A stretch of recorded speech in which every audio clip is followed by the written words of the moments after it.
But आज हम अपना नया टॉपिक स्टार्ट करेंगे which is dimensions.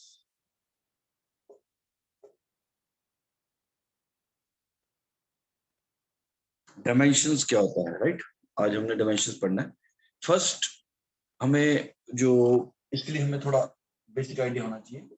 Physical quantities, what is physical quantity? बेटा फिजिकल क्वांटिटीज ऐसी क्वांटिटीज होती हैं जिनको हम मेजर कर सकते हैं और जिनका एक नंबर जनरेट कर सकते हैं। Anything which can be measured and put in terms of numbers. For example, you can measure the height of a person. You can measure the area of a rectangle. You can measure the weight of a person. तो ये सब क्या है बेटा? Physical quantities, right? तो अब क्या लिखेंगे? Quantities which can be measured and put in terms of numbers. Sir ऐसी कौन सी चीज है जो मेजर नहीं हो सकती? बेटा ऐसी चीजें हैं इमोशंस। इमोशंस मेजर नहीं हो सकती। Suppose somebody is happy, there is no you can't say sir वो 2 किलो हैप्पी है या 5 मीटर हैप्पी है, तो उसकी कोई मेजरमेंट का स्केल नहीं है। अगर दो लोग हंस रहे हैं, आप ये नहीं बता सकते कि उन दोनों में से ज्यादा खुश कौन सा है। ये बता सकते हैं बेटा? मेजर तो नहीं है ना। हैप्पीनेस, सैडनेस, अगर कोई उदास है तो उसके बारे में भी हम नहीं बता सकते। तो ये सब चीजें फिजिकल क्वांटिटीज नहीं होती। Physical quantities which can be measured and put in terms of numbers. ठीक है, अब इसके आगे दो टाइप्स हैं। Two types. फर्स्ट है फंडामेंटल।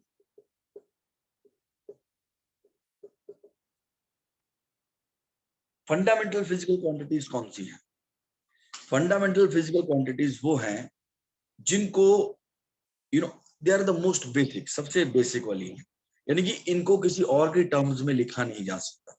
जैसे बेटा स्पीड है। स्पीड क्या होता है? स्पीड होता है डिस्टेंस अपॉन टाइम। वेलोसिटी क्या होता है? Displacement upon time. फोर्स क्या होता है? Mass into acceleration. लेकिन ये जो फंडामेंटल क्वांटिटीज हैं, जैसे लेंथ है, लेंथ को फर्दर किसी और सिंप्लीफाइड टर्म्स में लिखा नहीं जा सकता। तो फंडामेंटल क्वांटिटीज क्या होती हैं? these are the quantities these are the quantities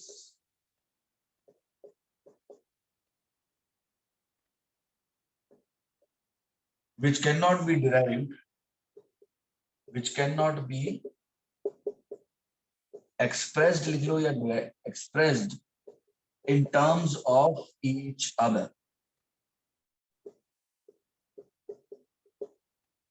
example, अब इसके बेटा 7 फंडामेंटल क्वांटिटीज हैं। इस दुनिया को हम 7 फंडामेंटल क्वांटिटीज की टर्म्स में देखते हैं। बाकी सब कुछ इन्हीं की टर्म्स में एक्सप्लेन किया गया है, राइट? 7 फंडामेंटल क्वांटिटीज हैं। There are 7 fundamental quantities.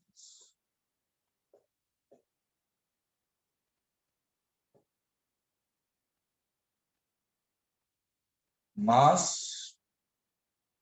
Length, time, current, temperature,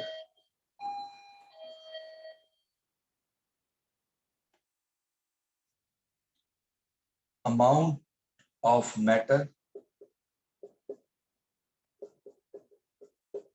and luminous intensity. Just a second बेटा, इसको नोट करो। मैं एक सेकंड में आया, प्लीज नोट दिस।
ओके बेटा, सो इधर जो आप लेट हो गए बेटा, थोड़ा कोशिश करो कि टाइम पे आ जाओ, ठीक है? ओके, लेट अस डिस्कस जो हमने किया है फिजिकल क्वांटिटीज। फिजिकल क्वांटिटीज क्या होती है, right? Let us try to understand the term physical quantities. Physical quantities होती हैं बेटा जिनको आप मेजर कर सकते हो और उनके कॉरस्पॉन्डिंग एक नंबर जनरेट हो जाता है। जैसे आपने अपने टेबल की लेंथ मेजर करी, तो लेंथ जब मेजर करोगे एक नंबर आ जाएगा। आपने अपना वेट चेक किया तो एक नंबर आ जाएगा। आपने यू नो और सोचो क्या मेजर किया। एग्जांपल, आपने अपने प्लॉट का एरिया मेजर किया तो आपके पास एक नंबर आ जाएगा, राइट? आपने अपने कोई रूम का वॉल्यूम मेजर किया तो आपके पास एक नंबर आ जाएगा, राइट? आपने गाड़ी की स्पीड मेजर करी 20 kilometre per hour, 50 kilometre per hour, तो एक नंबर आ जाएगा। इनको हम बोलते हैं फिजिकल क्वांटिटीज। तो सर ऐसी कौन सी क्वांटिटीज हैं जिनके कॉरस्पॉन्डिंग नंबर नहीं होता? ऐसी चीजें हैं बेटा आपके इमोशंस और हमारे इमोशंस। कोई उदास है तो उसका कोई इंडेक्स नहीं है, मतलब उसका कोई नंबर नहीं है कि कितना उदास है, उसके लिए कोई नंबर नहीं होता। सैडनेस, हैप्पीनेस, ब्यूटी, ये इनके कोई नंबर नहीं है, तो ये फिजिकल क्वांटिटीज नहीं है। तो फिजिकल क्वांटिटीज आके फर्दर दो टाइप की होती है। पहले होगी fundamental physical quantities. Fundamental physical quantities कौन सी हैं? ये वो क्वांटिटीज हैं जो एक दूसरे की टर्म्स में लिखी नहीं जा सकती। मतलब आप इनमें से कोई भी चीज अगर पिक करोगे, तो जैसे लेंथ लिया, लेंथ को आप इनकी टर्म्स में नहीं लिख सकते। जैसे देखो बेटा, फोर्स है, फोर्स को आप क्या लिखोगे? Mass into acceleration. एक्सेलरेशन को लिखोगे वेलोसिटी अपॉन टाइम। वेलोसिटी को लिखोगे डिस्प्लेसमेंट अपॉन टाइम। मतलब वो आगे ब्रेक डाउन हो सकते हैं। लेकिन ये जो फंडामेंटल क्वांटिटीज है, ये सबसे बेसिक है, ये किसी और के टर्म्स में लिखी नहीं जा सकती। जैसे आप मास अगर उठाओगे, इनमें से कुछ भी एफर्ट करके आप मास नहीं लिख सकते। लेंथ अगर उठाओगे, length, if you pick length, you can't write length in terms of any other things. Time, ये फंडामेंटल है, राइट? सब कुछ इनसे बनेगा। और जितनी भी इस दुनिया के अंदर बेटा फिजिकल क्वांटिटीज हैं, वो सारी इन्हीं के टर्म्स में आएंगी। कुछ तो आपने सुनी हुई है, कुछ मैं बताता हूँ। मास आपको पता है, लेंथ भी आप यूज कर चुके हो, टाइम भी आप यूज कर चुके हो, करंट भी आपने यूज किया हुआ है, टेम्परेचर भी आपने यूज किया हुआ है, 40 degree Celsius, 20 degree Celsius, degree of hotness और कोल्डनेस, ठीक है? अमाउंट ऑफ मैटर, या आप पढ़ोगे नंबर ऑफ मोल्स, केमिस्ट्री में शायद आपने पढ़ भी लिया हो, अमाउंट ऑफ मैटर या फिर नंबर ऑफ मोल्स। उसके बाद ल्यूमिनस इंटेंसिटी, यानी ब्राइटनेस, ब्राइटनेस ऑफ लाइट। तो ये फंडामेंटल क्वांटिटीज हैं। सारी दुनिया की हर चीजें इन्हीं की टर्म्स में एक्सप्रेस की जाती है। तो सर एक फंडामेंटल हो गया, दूसरा कौन सा हो गया? दूसरा होता है बेटा डिराइव्ड। यहां तक नोट हो गया? अर्शनूर बेटा क्लियर है? Yes, अमन, sir. Yes, sir. अमन बेटा, अर्नव, इंद्रजोत क्लियर है? Yes, yes sir. Yes, sir. Note okay कर रहा हूं। एक बेटा, मिनट अभी से आप लेने दो। स्क्रीनशॉट ले लो बेटा, चलो कर लो नोट अच्छा से।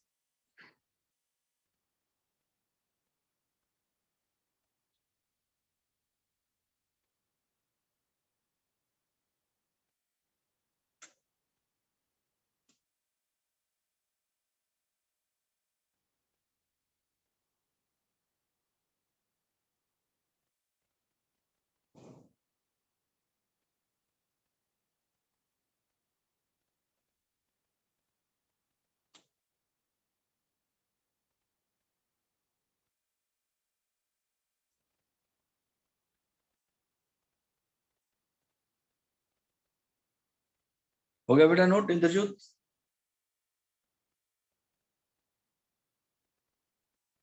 इंद्रजोत बेटा हो गया?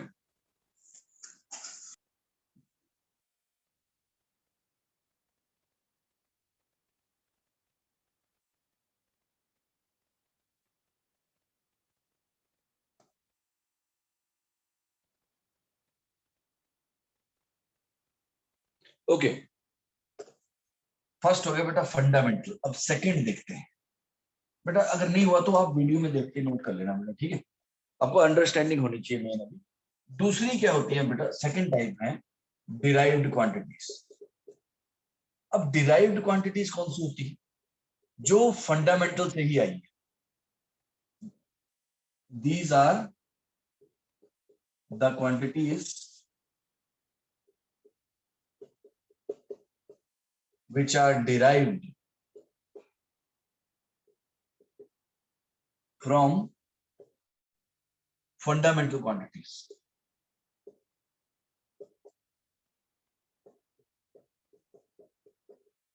Example, area. एरिया क्या होता है बेटा? Length into breadth. Volume, length into breadth into height.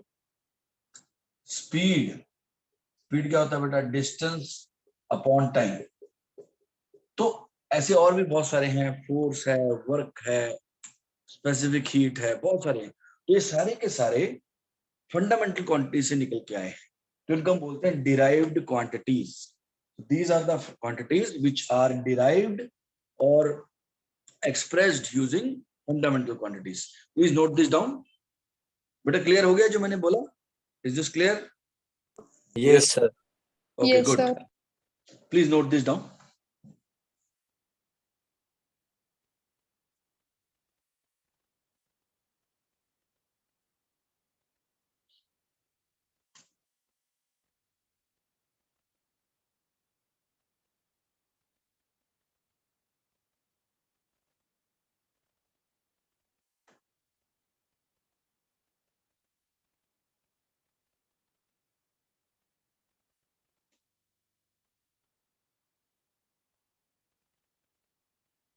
बेटा क्लियर हो गया सबको? Yes, note sir. हो गया? Yes, sir. Okay, Yes, sir. Note हो गया बेटा? इंद्रजोत नोट हो गया? Yes, sir. Okay, good. आगे चलते हैं। सर डायमेंशन क्या होता है? तो डायमेंशन नहीं आया, अभी हम डायमेंशन पे चलते हैं। बेटा वह तो 7 फंडामेंटल क्वांटिटीज हैं, लेकिन 11th में आप 4 यूज करोगे, ठीक है? एक होता है मास। मास का डायमेंशन अभी बताता हूं, इसको m से लिखते हैं। Mass, length l, time t, temperature k। k मतलब केल्विन में होता है, वो आपको आगे चैप्टर में समझ आएगा। ये 4 चीजें हम यूज करेंगे।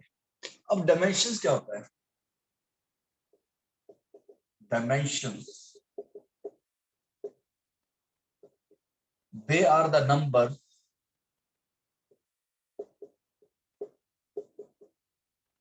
to which fundamental quantities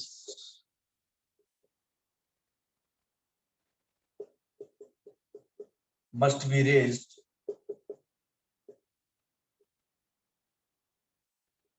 in order to express a physical quantity.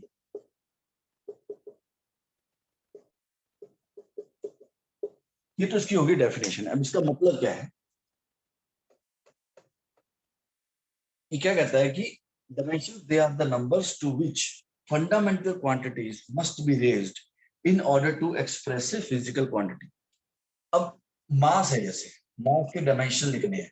अब बेटा मास के अंदर सिर्फ मास ही है, इसमें कोई लेंथ नहीं है, मास की कोई किसी और चीज पे डिपेंडेंस नहीं है। तो हम लिखेंगे m raise to the power n, l raise to the power 0, t raise to the power 0।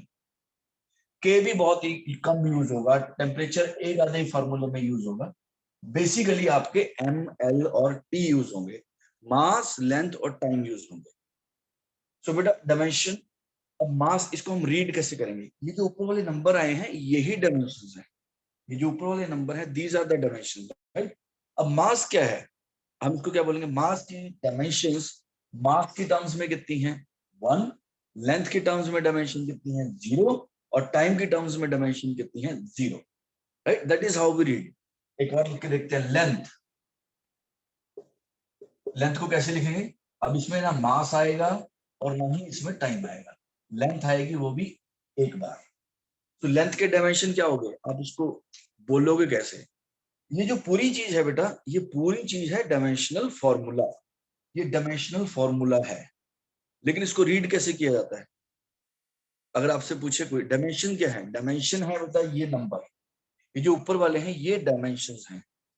आप बोलोगे सर लेंथ की डायमेंशन मास की टर्म्स में 0 है, लेंथ के टर्म्स में 1 है, और टाइम की टर्म्स में 0 है।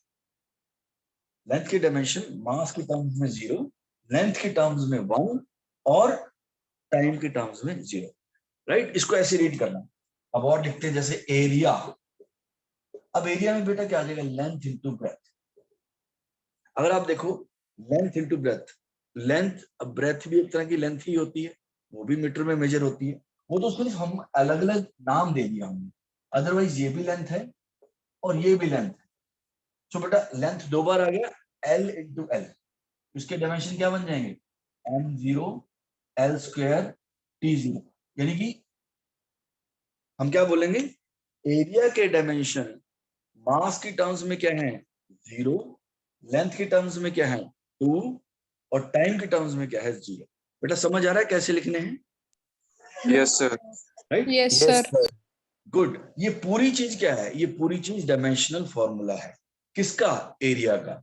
ये किसका डायमेंशनल फॉर्मूला है, मास का। ये किसका डायमेंशनल फॉर्मूला है, लेंथ, राइट।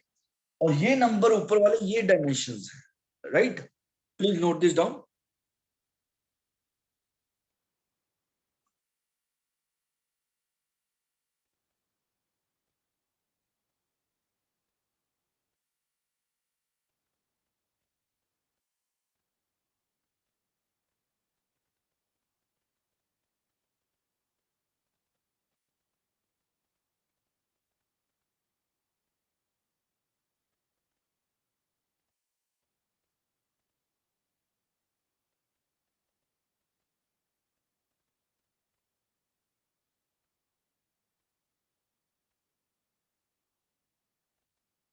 बेटा नोट हो गया, Yes, sir.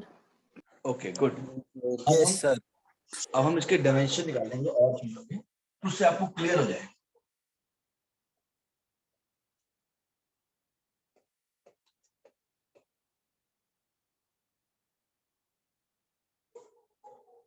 अब बेटा ध्यान से देखना। फोर्थ, अब मान लो वॉल्यूम, अब वॉल्यूम क्या होता है, length into breadth into height. तो बेटा L 3 बार आ गया, तो m0 L क्यूब t0।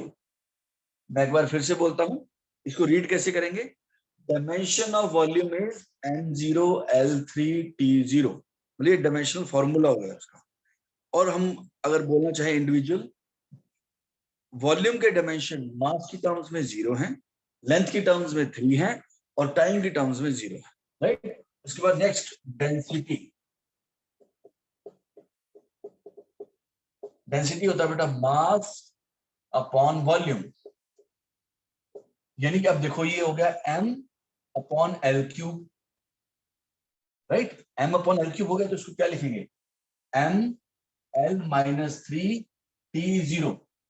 अब 1 को बेटा नहीं लिखा जाता, जैसे x की पावर 1 होती है, आप नहीं लिखते ना, ये अंडरस्टूड होता है कि अगर कुछ नहीं लिखा हुआ तो 1 है।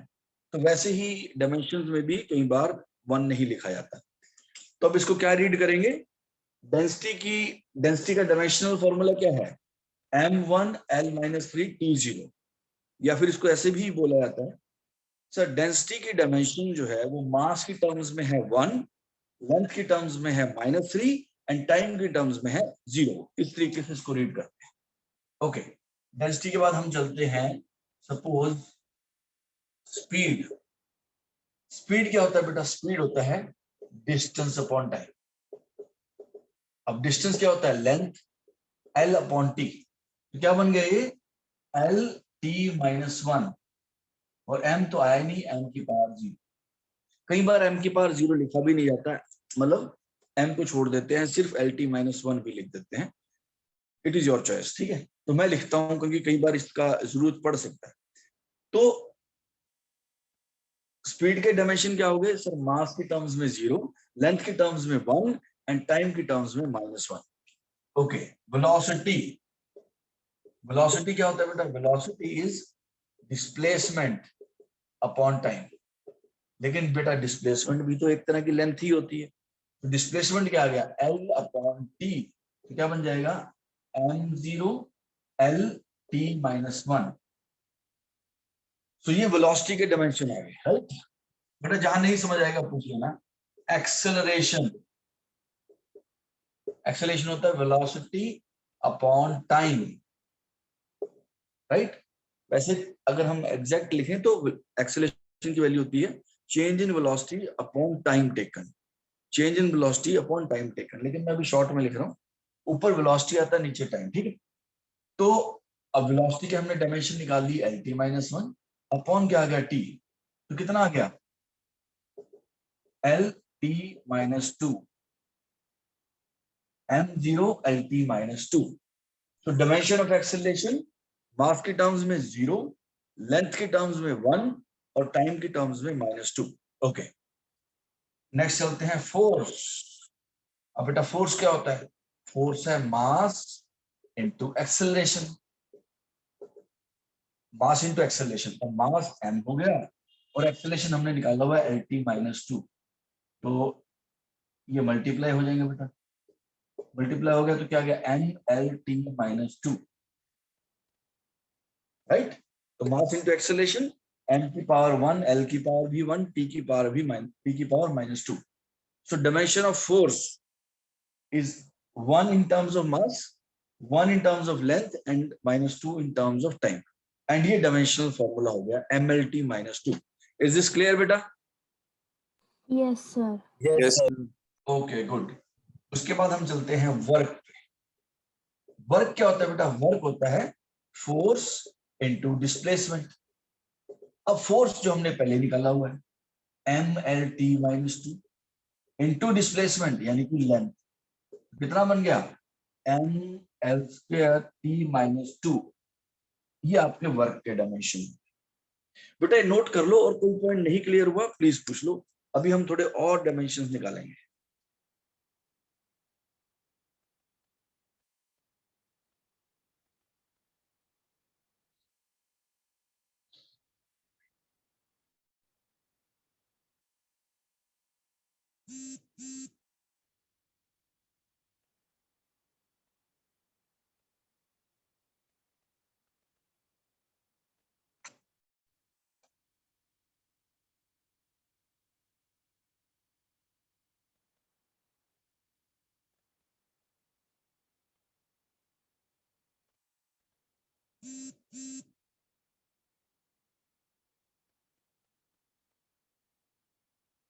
बेटा ये समझ आया डायमेंशन कैसे निकालने हैं? Yes, sir. Yes, sir. बेटा ये याद नहीं रखना है, लेकिन ये याद रखना है, क्योंकि इससे ये निकलेगा। ये तो मुझे भी याद नहीं है, एक आधा बेसिक से याद होगा, पर आगे वाले और फॉर्मूले जैसे जैसे कॉम्प्लेक्स होते जाएंगे वो याद नहीं रख, लेकिन ये फॉर्मूला जरूर याद होना चाहिए, इससे निकल जाएगा, राइट। कर दो बेटा रेस, हो गया note? Yes, sir. Yes, Yes, sir. sir. Okay good. Work के बाद हम आगे चलते हैं, और क्या क्या हो सकता है?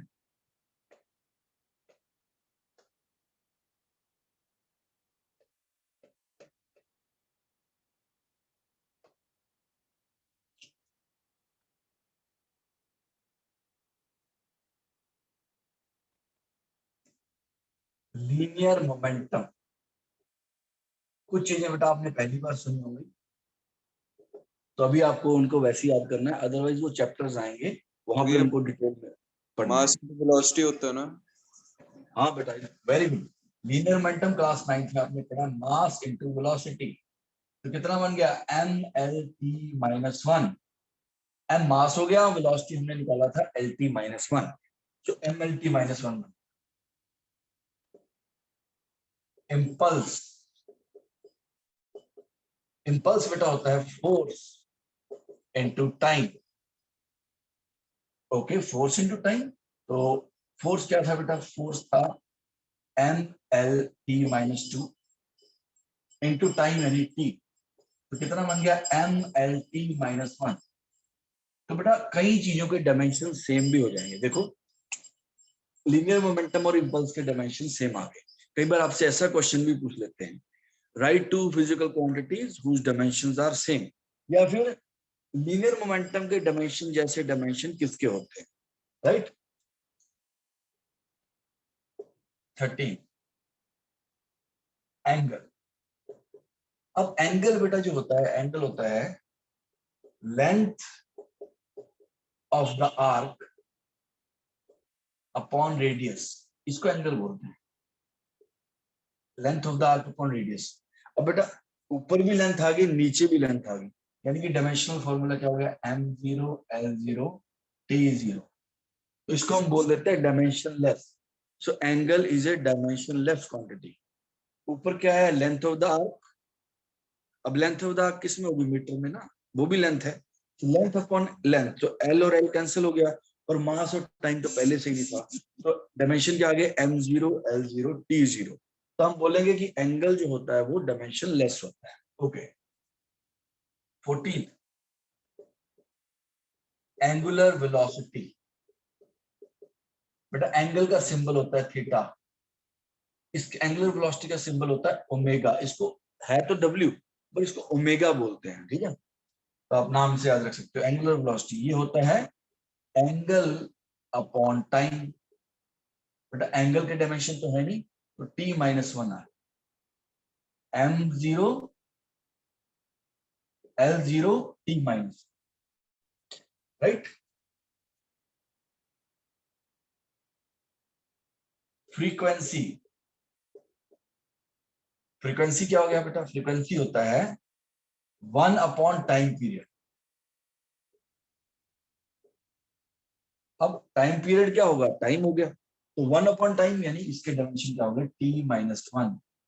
ना ही इसमें मास आया है, ना ही इसमें लेंथ आई है, तो फ्रीक्वेंसी आ गया बेटा m0 l0 t-1, right. 16 pressure. अब बेटा प्रेशर क्या होता है? अब थोड़ा ध्यान से देखना बेटा, प्रेशर एक साइंस पढ़ने में, एक जब हम पढ़ते हैं तो एक ये चीज आती है, एक ये प्रॉब्लम आती है साइंस पढ़ने में लोगों को। अगर आप ये चीज अपने दिमाग में डाल लो तो आपको साइंस पढ़ने में बेटा बहुत अच्छा लगेगा और इजी भी होगा। बहुत सारे वर्ड है जो बेटा आप कॉमन लाइफ में यूज करते हो, जैसे प्रेशर वर्ड है। प्रेशर तो हर रोज बंदा एक बार यूज करते ही है। भाई मेरे ऊपर काम का बड़ा प्रेशर है, एग्जाम का बड़ा प्रेशर है। अगर आप किसान हो तो आपके बोलोगे कि सपोज आपकी कटाई हो रही है ना, गेहूं वगैरह कट रहा है, तो आप बोलोगे भाई कटाई का बड़ा प्रेशर है, राइट। तो प्रेशर मतलब हम इसको जनरली यूज कर लेते हैं, लेकिन साइंस के अंदर ये बिल्कुल स्पेसिफाइड है, ये ऐसे लूजली डिफाइंड नहीं है। प्रेशर तो हम ऐसे यूज कर लेते हैं ना, करते हैं बेटा, Yes, sir. करते हैं, लेकिन साइंस में Yes, sir. इनकी स्पेसिफाइड डेफिनेशन है। साइंस में ये ऐसे नहीं कि जैसे जहां मर्जी यूज करो। जैसे फोर्स है, फोर्स भी हम लूजली यूज कर लेते हैं, राइट। और जैसे work, energy, he is very energetic, use कर लेते हैं। लेकिन फिजिक्स में ऐसा काम नहीं चलेगा, साइंस के अंदर ऐसे काम नहीं चलेगा। दे आर स्पेसिफिकली डिफाइंड, बहुत कॉन्सेंट, लाइक बहुत प्रिसाइजली इनको डिफाइन किया गया है। आपको उनको उस तरीके से समझना है, जनरल नॉलेज नहीं कि बस हाँ मुझे थोड़ा आइडिया है, नहीं, आपको उनको अच्छे से समझना है। तो प्रेशर फिजिक्स में क्या होता है? Force upon area. Force upon area. Sir force अभी हमने निकाले थे dimension mlt-2 upon area l square, तो बेटा क्या बन गया? ml-1 t-2। ये प्रेशर के डायमेंशंस हो गए। अगेन मैं बोल देता हूं, ये डायमेंशनल फॉर्मूला है प्रेशर का, और ये ऊपर वाले नंबर प्रेशर के डायमेंशंस हैं। 1 in terms of mass, -1 in terms of length, and -2 in terms of time. Okay, let us move to the next. Stress. Stress क्या होता है बेटा? स्ट्रेस भी, अब देखो, स्ट्रेस भी हम वैसे यूज करते हैं, I am under lot of stress because of the overload of patients. A doctor says, doctor ने ये बोला कि बहुत स्ट्रेस है हमारे ऊपर, लेकिन बेटा वो स्ट्रेस में लोग बेसिकली वो टेंशन में है, राइट? लेकिन अब टेंशन जैसे वर्ड है, टेंशन भी फिजिक्स में अलग से डिफाइंड है, राइट? तो वर्ड तो इंग्लिश से उठाने थे ना, तो वो उठाए, वो साइंस में आपको याद रखना है, उनकी स्पेसिफिक डेफिनेशंस हैं, उनका स्पेसिफिक मीनिंग है, उनको हर जगह यूज नहीं कर सकते। अब लोग टेंशन, स्ट्रेस और प्रेशर उनको एक ही तरह से यूज कर लेंगे। I am under tension, I am under pressure, I am under stress. तो अगर मैं ये तीनों लाइन बोलता हूँ आपको कि हाँ सर समझ गया, आपको प्रॉब्लम है, लेकिन फिजिक्स में तीनों अलग अलग है, ठीक है? उसके ऊपर ध्यान दें। स्ट्रेस क्या होता है बेटा? स्ट्रेस होता है फोर्स अपॉन एरिया। ये भी सेम फॉर्मूला है, लेकिन होते डिफरेंट है, आपको बाद में पता लगेगा। तो मैं डायरेक्ट लिख देता हूं ml-1 p-2। बेटा नोट कर लो प्लीज, और कोई पॉइंट नहीं क्लियर हुआ please don't hesitate to ask.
बेटा नोट हो गया? Yes, sir. Yes, sir. Okay, good.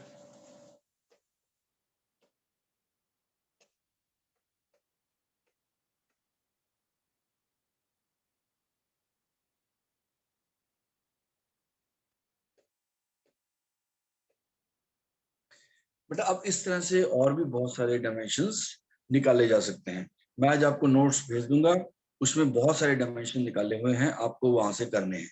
आपको मैंने सिखा दिया कि कैसे निकालने हैं, राइट? निकाले क्यों, अब इससे इसका यूज क्या है, अब हम इसकी एप्लीकेशन पे जाएंगे, ठीक है? तो पहले हम लिखते हैं types of physical quantities on the basis of dimension,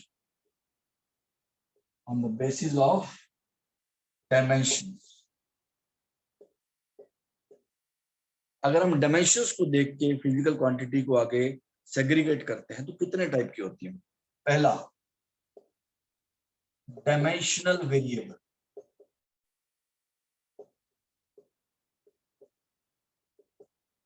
dimensional variable क्या होता है? एक ऐसी फिजिकल क्वांटिटी जिसके डायमेंशंस हैं और जिसकी वैल्यू भी कुछ भी हो सकती है। For example force, velocity, area, volume, ये सारे के सारे क्या है बेटा? Dimensional variables. इनकी डायमेंशंस हैं और इनकी वैल्यू कुछ भी हो सकती है, मतलब वेरी कर सकती है, राइट? जैसे मेरी हाइट और आपकी हाइट है, जैसे तो आपकी हाइट और मेरी हाइट सब डिफरेंट हो सकती है, सबकी हाइट डिफरेंट हो सकती है। तो हाइट एक क्या होगी? डायमेंशनल वेरिएबल, एक ऐसी चीज जिसके डायमेंशंस हैं और जिसकी वैल्यू कुछ भी हो सकती है, ठीक है? सो आप लिख सकते हो a physical quantity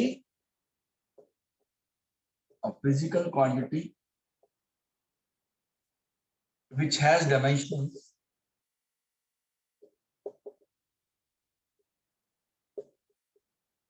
and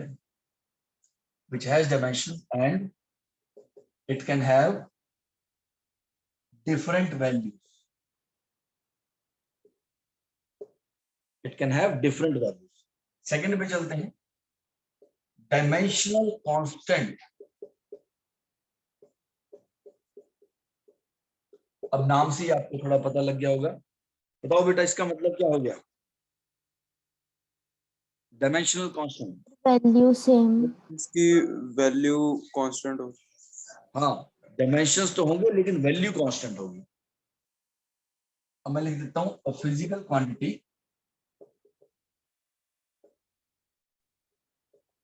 physical quantity which has dimensions but its value is fixed,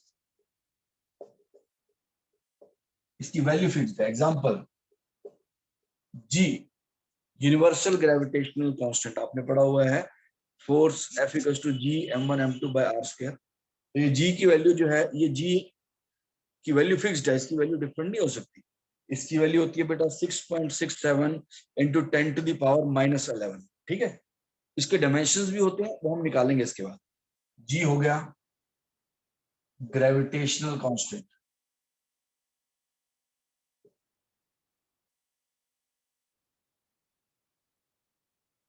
H हो गया बेटा, एच होता है प्लैंक्स कांस्टेंट, ये भी हम निकालेंगे। के बोल्ट्जमैन कांस्टेंट,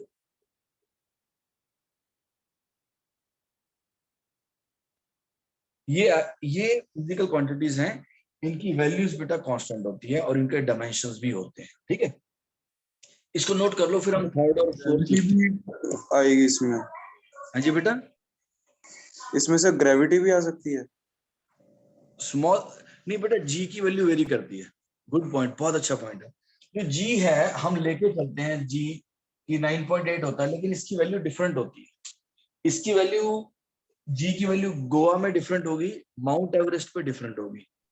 ओके सर। जी की, बहुत अच्छा पॉइंट आपने पूछा, क्योंकि आपने जी की वैल्यू हम फिक्स लेके चलते हैं, वो हम मान के चलते हैं कि उसकी वैल्यू कांस्टेंट है, लेकिन वो कांस्टेंट नहीं होती, चेंज होती रहती है।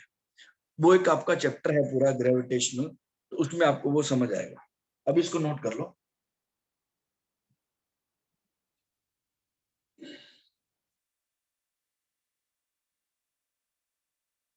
Sir done. गुड, हम और आगे लिख चलते हैं। अच्छा कर लो बेटा, नोट कर।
हो गया बेटा नोट?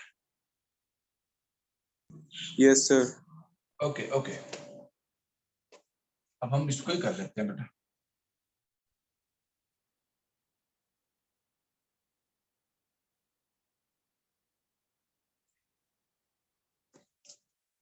थर्ड टाइप क्या है?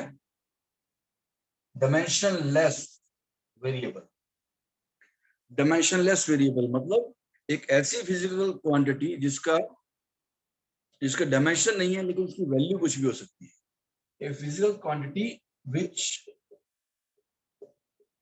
Does not have dimensions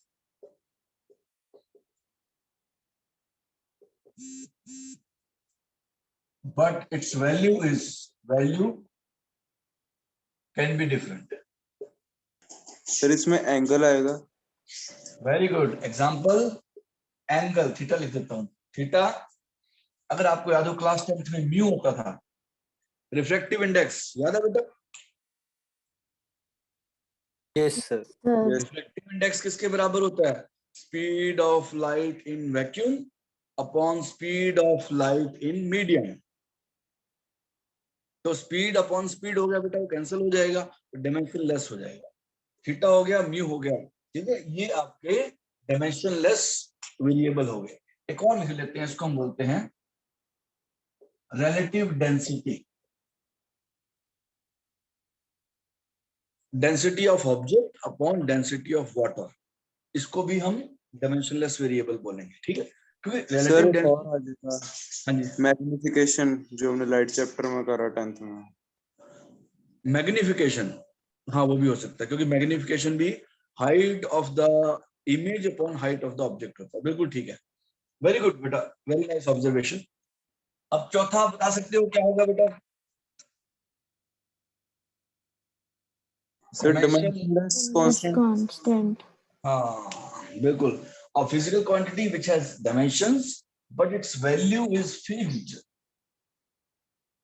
dimension भी है लेकिन वैल्यू फिक्स्ड है। एग्जांपल नंबर 1 2 पाई ई, ये सारे के सारे क्या हैं? Dimensionless constant. 2 है, एक नंबर है, ये काउंटिंग है, तो ये डायमेंशनलेस है और इसकी वैल्यू भी फिक्स्ड है। पाई हो गया, एक्सपोनेंट हो गया, जो हमने पढ़ा था बेटा जब हमने डिफरेंशिएशन की थी। अब इसको भी नोट कर लो, फिर आगे चलते हैं।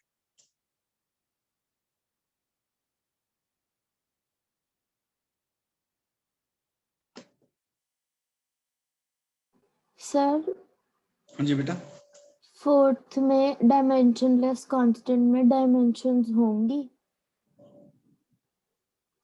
which does not have dimension, sorry हमने ये नहीं इरेज किया, which does not have dimension, yes thank you, does not have,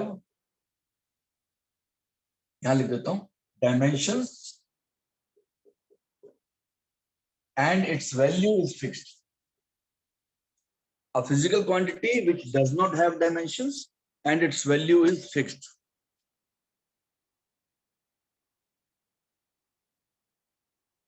thank you बेटा अश्नु, क्लियर हो गया बेटा? Yes sir. Yes, sir. Okay, अब मैं इसको इरेज कर रहा हूं, कर दूं? सर वो Yes, फोर्थ sir. चलो कर लो बेटा, नोट कर लो पहले, फिर इकट्ठे चलते हैं।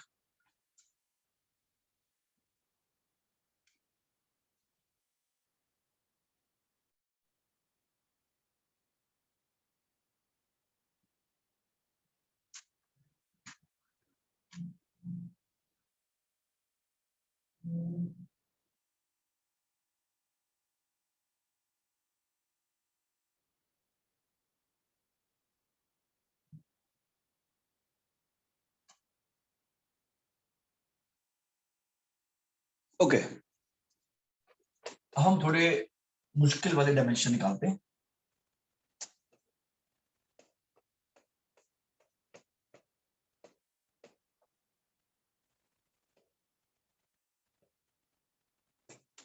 थोड़े से पहले हम dimensions of few constants,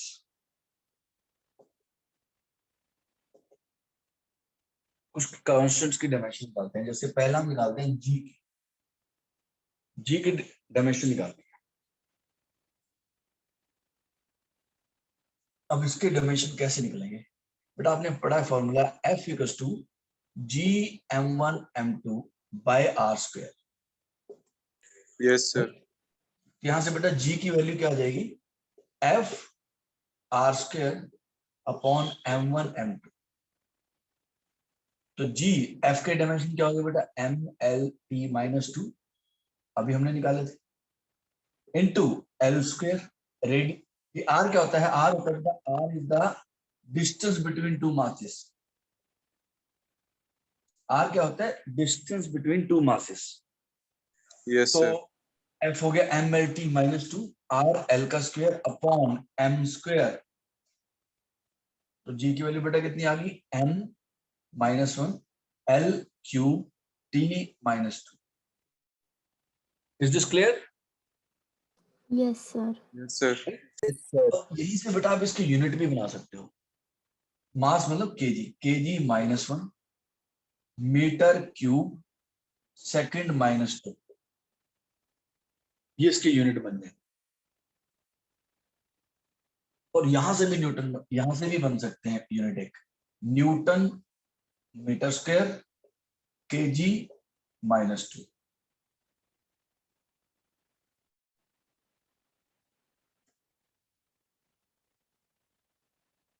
right बेटा, ये मैंने इसलिए बताया, कई बार ना यूनिट्स पे ही क्वेश्चन बनता है। जैसे जितने फॉर्मूले होते हैं उसके उतने ही टाइप के यूनिट बन जाते हैं जो कॉम्प्लेक्स फिजिकल क्वांटिटीज होती है, जैसे जी हो गया। अब ये देखो Fr²/m1m2 भी है, तो ये न्यूटन की टर्म्स में आ गया। फोर्स की जगह न्यूटन, डिस्टेंस का स्क्वायर मीटर का स्क्वायर, केजी -2। और यहाँ देखो केजी -1 मीटर क्यूब सेकंड -2, ये दोनों इक्वल है, देखने में नहीं लग रहे लेकिन इक्वल है। अगर इसमें आप न्यूटन को और सिंप्लीफाई कर दोगे, मास इनटू एक्सेलरेशन, तो ये आ जाएगा वापस। चलो एनीवेज, तो this is how G is calculated. उसके डायमेंशंस ऐसे निकालने हैं। जी के डायमेंशन क्या हो गया बेटा, m-1 L³ T-2, यानी कि मास की टर्म्स में -1, लेंथ की टर्म्स में 3 एंड टाइम की टर्म्स में -2। ये आपको एग्जाम में पूछ सकते हैं।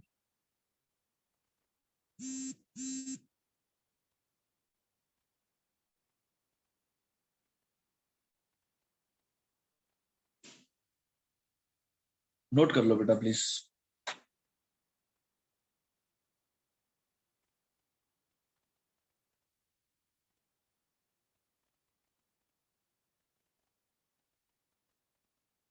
Sir done.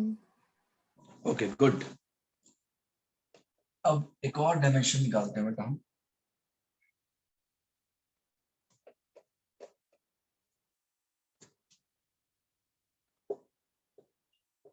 H, ये होता है बेटा प्लैंक्स कांस्टेंट। एक साइंटिस्ट थे प्लैंक, उनके ऑनर में इसका नाम रखा गया, ये प्लैंक्स कांस्टेंट है। ठीक है, इसका फॉर्मूला ये होता है बेटा E = H × न्यू। ये आपने अभी नहीं सुना है या शायद केमिस्ट्री में सुन लिया हो अगर आपने फर्स्ट चैप्टर के लिए कर लिया है। E होता है एनर्जी, H होता है बेटा प्लैंक्स कांस्टेंट, एंड न्यू होता है फ्रीक्वेंसी। तो यहां से H की वैल्यू कितनी आ गई बेटा, H की वैल्यू आ गई E/न्यू। H = अब E के डायमेंशन पुट कर देते हैं। एनर्जी होता है बेटा वर्क के बराबर,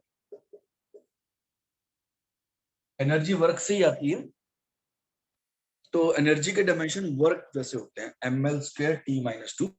अभी हमने निकाले थे, मुझे कुछ याद है तो आप निकाल भी सकते हो। अपॉन फ्रीक्वेंसी, फ्रीक्वेंसी होता है बेटा T-1। H के डायमेंशन कितने आ गए, nl² T-1। -2 ये ऊपर गया, +1 हो गया, तो T-1 आ गया। Is this clear? Yes sir. Yes sir. तो ये प्लैंक्स कांस्टेंट आ गया। Please note this down.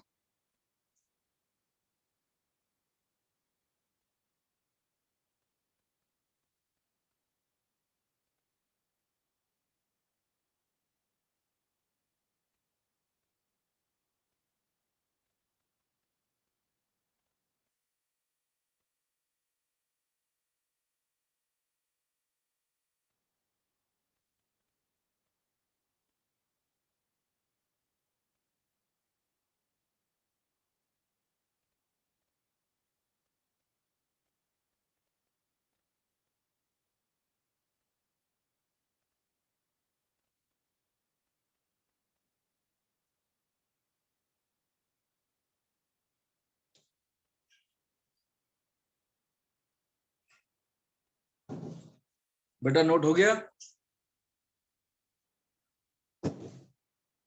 Yes sir. Yes okay sir. Good. तो बेटा आज हमने डायमेंशन निकालने सीखे हैं। आपको मैं नोट्स भेज दूंगा, आप उनसे रिवाइज कर लेना। और भी थोड़े और फिजिकल क्वांटिटीज होंगी, मैंने अप्रोक्सीमेटली 17-18 निकलवाए हैं, थोड़े से और 10-15 होंगे, वो भी आपको करने हैं। आपको फॉर्मूला याद करना है बेटा, डायमेंशनल फॉर्मूला याद नहीं करना, ठीक है? कल हम इनको यूज करेंगे, कल हम इसकी एप्लीकेशन करेंगे। आज हम यहाँ तक ही करते हैं। कल डायमेंशन हमने निकाले हैं, उसका क्या फायदा है, उसकी एप्लीकेशन कहाँ है, कहाँ पर यूज होंगे, तो उसकी बेटा 4 एप्लीकेशन होती है, तो कल हम वो करेंगे, ठीक है। तो कल I will see you at the same time. एक बार इसको देख लेना, अच्छे से समझ लेना, कोई पॉइंट नहीं क्लियर होगा तो स्टार्टिंग में पूछ लेना, ठीक है। तो कल हम इसको और आगे अप्लाई करेंगे। बेटा आपने वो बेसिक मैथ कर लिया अच्छे से रिवाइज, जो हमने टॉपिक खत्म किया था? ओके गुड बेटा, उसको अच्छे से रिवाइज कर लेना क्योंकि अब वो आगे यूज होगा, ठीक है। Okay so I will see you tomorrow at the same time 1 o'clock। Okay sir, Thank you, Thank you, sir. Please be on time. Bye bye.